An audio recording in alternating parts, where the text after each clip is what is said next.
민주당을 완사이드하게 밀어주는 지역인데, 그럼 민주당이 광주 전남에 해준 게 뭐였냐? 문제라고 느꼈는데 이번에 윤석열 대통령의 탄핵 전국 사태가 벌어지니까 뭔가 잘못됐다고 깨달은 사람들이 나왔다는 거예요.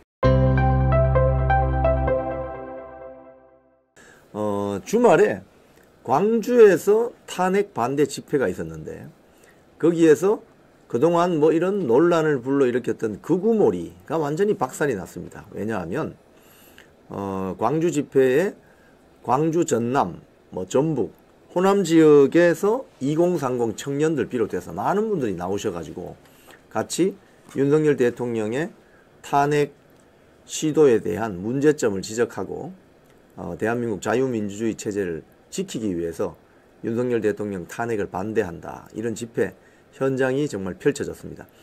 그리고 오늘 중앙일보에 보니까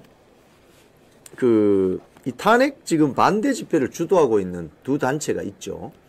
광화문 집회를 그동안 쭉 몇 년째 진행하고 있는 대한민국 살리기 범국민운동본부 대국본, 그리고 이번에 세이브 코리아 집회를 주도하고 있는 그쪽. 그래서 그쪽에 대해서 기성 언론에서는 처음으로 상당히 심층적으로 어떤 사람들이 움직이고 어떤 조직 목표를 가지고 있는지 이런 것들이 상세하게 보도가 됐어요. 그래서 참 어떻게 보면 그동안 기성 언론들이 이 광화문 집회를 주도하는 세력을 마치 극우몰이로 뭐 종교의 정치화 이런 식으로 아주 비판적으로만 보도를 했는데, 오늘 중앙일보 보도를 보면 상당히 이례적으로 거의 최초인 것 같습니다, 이런 보도는. 그래서 그런 내용을 중심으로 소개를 좀 드리겠습니다. 그리고 지금 구속되어 있는 노상원 정보사령관이 그 접견원 장제원 박사를 통해서 부정선거 관련해서 그 중국인 외국인 간첩단 사건에 대해서도 또 이야기를 털어놨다고 하거든요. 그런 내용을 좀 중심으로 뉴스 브리핑 해드리겠습니다. 첫 소식은 조선일보 보도입니다. 광주에 모인 만탄 3만 명. 여기도 이런 목소리 있다. 알리려 나왔다. 이걸 지금 보시면은 밑에 기자를 4명이나 투입해서 소위 말해서 릅보식으로 집회 현장에 나오신 분들의 인터뷰를 따고 아주 구체적으로 취재를 한 보도입니다. 여기 저도 한번 쭉 오늘 아침부터 읽어보니까 여기 이런 게 있어요. 나는 고흥 사람입니다 라고 쓴 플래카드를 든 김동열 씨, 60세 김동열 씨. 여기 내용 보세요. 호남은 사실 탄핵 반대 목소리를 내기가 굉장히 어려운 지역이지만 나 같은 사람도 있다는 사실을 보여주고 싶어서 전남 고흥에서 첫 차를 타고 올라왔다. 우리나라의 정상화에 조금이나마 더 보탬이 되고 싶다. 또 그 밑에 조희정 씨 43살, 전남 강진군에서 초등학생 자녀와 함께 참가했다.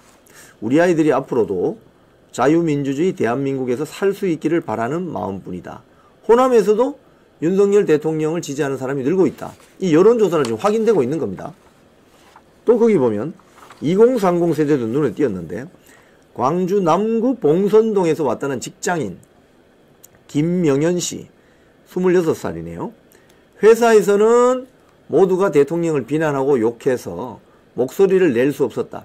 직장에서 쌓인 울분을 토하려고 나왔다. 굉장히 인터뷰 내용이 좀 리얼합니다. 또 김 씨는 호남에도 상식인이 있다는 사실을 보여주고 싶다. 또 28살 전혜림 씨는 광주에 사시는 분인데, 계엄 선포 때는 놀랐지만 그 이후 민주당이 해온 행태를 깨닫게 되었다. 이제는 분노해야 할 때라고 생각해서 집회에 나왔다. 또 대학생 20살 문모 씨, 광주에 살고 있습니다. 창피하게 살지 말아야겠다는 생각에 거리로 나섰다. 대한민국의 자유민주주의를 사랑하는 사람으로서 내 고향 광주를 바꿔야 하겠다고 생각했다. 또 전남 순천에서 왔다는 고등학생 18세 윤성호 군은 민주당이 탄핵을 남발해서 정부 발목을 잡고 있는데도 호남은 여전히 민주당을 지지하고 있다. 답답해서 집회에 나왔다. 대전 서울에서 열리는 집회에도 참가할 생각이다. 또 그 바로 밑에 보면 일부 청년은 연단에 올라 마이크도 잡았는데, 정민석이라는 청년은 이렇게 이야기했습니다. 그동안 광주가 민주당의 표밭을 자처했는데 도대체 바뀐 게 뭐냐? 천안, 충청도 천안, 경상남도 김해에도 있는 코스트코 하나도 없는 것이 자랑인가? 광주에는 죽어가는 상권, 청년 인구 유출, 차일 피일 미뤄지는 지하철 공사로 인한 교통난밖에 없다. 상당히 제가 이 기사를 보면서 사실 이번에 광주 그 집회에 전국에서 많은 분들이 갔어요. 서울에서 내려가는 KTX 표가 다 동일하고 고속버스 표도 다 동일하고 많은 분들은 또 이 뭐 1인당 교통비만 내고 가는 그 관광버스를 대절해서 광주로 서울에서도 수도권에서도 많이 갔지만 충청권 영남권에서도 많이 갔어요. 그래서 주최 측 추산은 거의 한 뭐 10만 명 가까이 모였다는 거 아닙니까? 그런데 외부에서 이렇게 들어간 사람들도 중요하지만 여기 댓글에 코스트코는 없어요. 네, 광주에 그 대규모 복합 쇼핑몰이 없습니다. 그래서 그 지난번 2년 전 대선 때 그게 이슈가 되었어요. 당시 그 이준석 위원이 그 윤석열 대통령 취임하게 되면 광주에 대규모 쇼핑몰을 만들겠다고 했더니 그런 기사가 났거든요. 근데 그때 참 놀라웠던 것은 그 기사 댓글에 광주에 사는 고등학생이라고 하면서 서울에서는 복합 쇼핑몰 들어갈 때 입장권 내고 들어갔냐 이렇게 댓글을 달아서 그게 또 기사화가 됐습니다. 그러니까 지금 여기 이 조선일보에 인터뷰한 분들의 이야기를 가만히 들어보면 이겁니다. 사실 호남 지역에서 민주당 지지율은 굉장히 높지 않습니까? 거의 뭐 7, 80% 정도 굉장히 높게 나오죠. 반면에 부산 경남 같은 경우에 민주당 지지율이 거의 한 35%는 나옵니다. 기본적으로 대통령 선거하면은 부산 경남 지역에서 좌파 정당의 후보가 거의 35%, 문재인 때는 한 38%까지 득표를 했어요. 근데 호남 지역은 그렇지 않죠. 그래서 민주당을 원사이드하게 밀어주는 지역인데 이 인터뷰한 분들의 호소는 그겁니다. 그럼 민주당이 광주 전남에 해준 게 뭐가 있냐? 해준 게 뭐가 있냐? 그래서 상당히 문제라고 느꼈는데 이번에 윤석열 대통령의 탄핵 전국 사태가 벌어지니까 이게 뭔가 잘못됐다고 깨달은 사람들이 나왔다는 거예요. 그래서 여기에도 이런 목소리가 있다. 광주 전남에도 이런 목소리를 내는 상식적인 사고를 하는 사람이 있다. 이 기사입니다. 자, 이 기사를 통해서 알 수 있는 건 뭐냐? 탄핵 반대 집회를 일방적으로 극우들의 모임이다. 소위 말해서 반란을 선동하는 모임이다.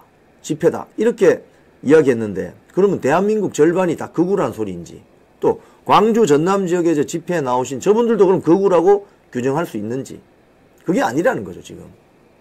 그래서 이번 광주 집회가 물론 서울 광화문 집회나 뭐 부산 대구 대전 집회 다 중요하죠. 한데 광주 집회의 이번 중요성은 바로 깨어난 광주 시민들도 윤석열 대통령 탄핵 전국 사태는 이거 뭔가 심각하게 문제가 있다. 그래서 목소리를 내기 시작했다는 거죠. 목소리를 내기 시작했다는 겁니다. 구체적으로. 이렇기 때문에 대한민국 국민의 절반을 극우로 몰아가던 저 종북 주사파 세력, 좌파 세력들의 그 프레임이 완전히 깨졌다. 박살났다. 그게 지난 주말에 있었던 광주 집회의 큰 성과다. 이렇게 보는 거죠.